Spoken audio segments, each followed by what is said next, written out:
l'últim que quedava, és arrossegat per una màquina de ferro que bufa fum apestós, que és xicoteta en comparació amb aquella mole orgullosa, però que ara, eixa màquina que respira el lli, està arrossegant-lo, enduent-se-lo per a ser desballestat, destruït.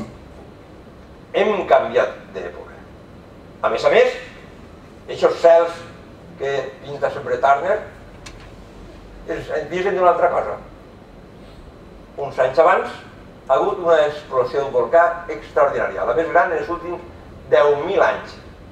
Més gran que la del Krakatoa, la de Tambora. Va cobrir tot el planeta de cendra que va romandre 30 anys.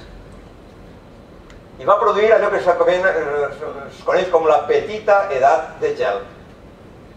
I en aquesta època els crepuscles eren particularment cromàtics. Fins i tot, l'any següent de l'explosió s'anomena l'any sense estiu. No va haver estiu. Les temperatures van baixar tant que l'estiu va fer temperatura d'hivern i plovent. Pareixia l'apocalipsi, el final del món. Fins i tot un grup d'intel·lectuals anglesos es va refugiar a Suïssa i allí, com si fos el de Cameron, me diu, sí, anem a contar-vos coses, doncs mira, anem a fer una mena de concurs. Anem a fer una novel·la, a veure qui nosaltres fa una novel·la, més bonica sobre un canvi d'època i un canvi d'hòmens.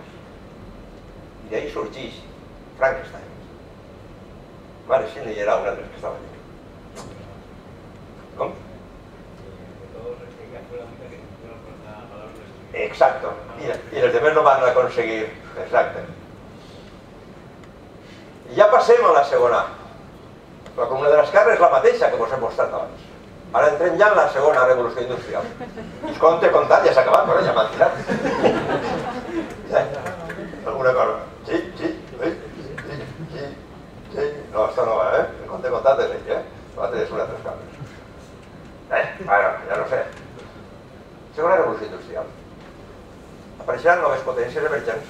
Estats Units, França, Estats Units, Japó. El petroli serà la font nova energètica. I l'electricitat tierra Déu. L'electricitat i canviaran també les fonts d'il·luminació. Però alerta, al igual que havia passat que el carbó mineral havia salvat els boscos, les noves fonts d'il·luminació salvaran a les balenes. Perquè abans la manera d'il·luminar ciutats en gran part era amb oli de balena. Les matances de ballenes eren extraordinàries i en gran part se dedicava a tot el que l'aconseguien era per a fer oli de balena. Entrarà després una font energètica que serà el querosè i per últim després la llum elèctrica. Canviaran també els materials. Materials estratègics seran l'acer, en el qual a través dels processos de Bessemer i de Siemens Martin ja s'aconseguirà fer acer i si li posa un poquet de crom, acer inoxidable. També l'alumini, una volta que s'ha aconseguit dominar l'electròlisi, que abans era excessivament car. El motor de combustió interna i el motor elèctric substituiran el motor de la màquina de vapor. I Ford, el que popularitzarà el vehicle per antonomàsia d'esta segona revolució industrial, que serà l'automòbil, es planteja al moment donat què fer. Utilitzarà per al Ford T motor de combustió interna o utilitzarà motor elèctric. No se sap, sembla, jo no ho he pogut trobar, per quina raó s'inclina per el motor de combustió interna. Vol dir petroli, però vol dir moltes més coses. Vol dir que el motor de combustió interna, amb el moviment del pistó, és un moviment alternant i lineal que hauràs de transformar en un moviment circular, en el qual necessitaràs bieles, necessitaràs una caixa, el càrter, necessitaràs l'oli, que tot això siga recobert en una carcassa forta, pesada, de tal manera que la major part, una part important de l'energia per a fer manejar allò se'n dedica a manejar el propi motor. Per tant, una gran ineficiència. Quan tenies un motor elèctric que d'entrada ja és rotatori. És el que utilitzarà avui dia el TGV, l'AVE, això. I un motor elèctric és una cosa xicoteta. No consumís tant, no és tan pesat, no s'ha d'arrastrar a si mateix com l'altre. Però una decisió de Ford us ha dut a un món de petroli i de gasolina. L'automòbil, però també, en Daimler, en Ford, etc., i avions, dirigibles i vaixell a motor amb hèlix de popa.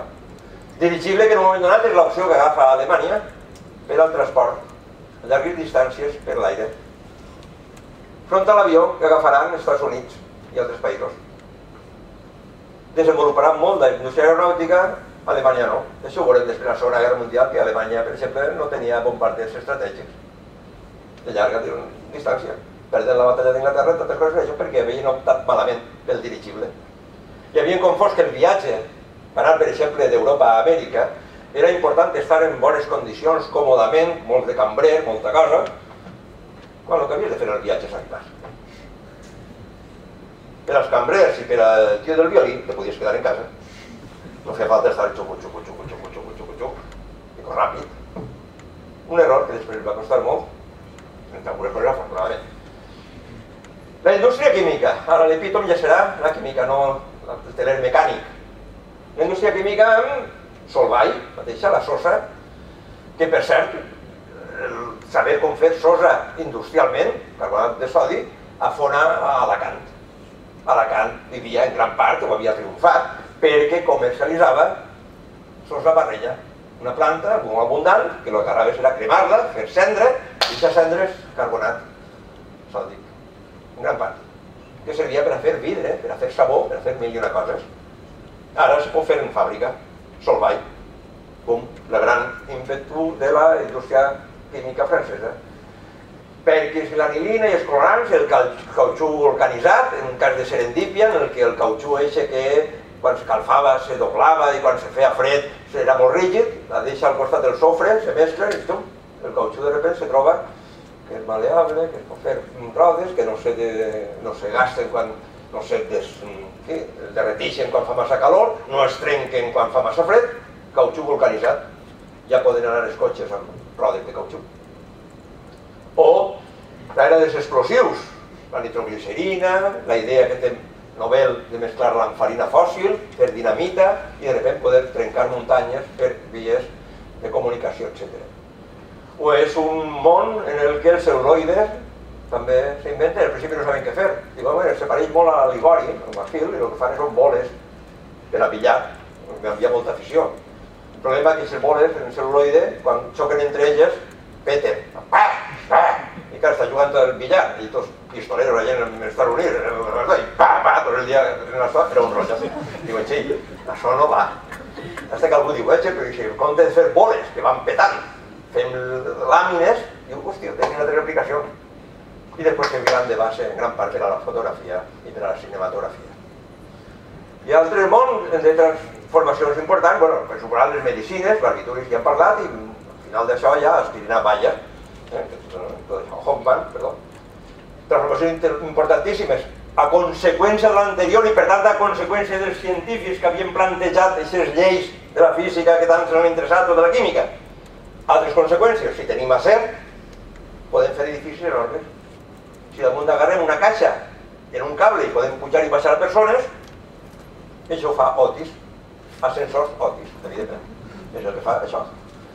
O revolució química, l'impuls en les comunicacions, ja ho veiem, passatgers, automòbils, etc.